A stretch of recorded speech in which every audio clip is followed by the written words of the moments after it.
Në fakt, për ta zhgaravitur Shqipërinë në syt e partnerëve tanë kudo ku ishte e mundur, mblidhu e hidhu lart e poshtë për të kërkuar ndëshkim, bllokim, izolim për Shqipërinë, duke lënë kokrën e namit si asnjë opozit tjetër në historinë e integrime europiane të vendeve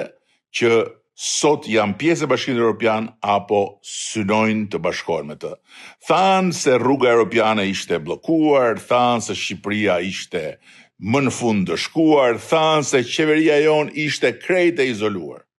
U gënjyen si gjithnjë nga ajo mendja e tyre e cekët dhe mbrapsht dhe në fund humbën me turp. Dhe Shqipëria fitoi përsëri me mund, me dinjitet dhe me krenari kështu më 26 maj në Bruksel, konferenca ndërqeveritare Shqipëri Bashkimi Evropian vullos përmbylljen me sukses të fazës hyrëse dhe hap fazën përfundimtare të negociatave për antarësimin e Shqipërisë në Bashkimin Evropian.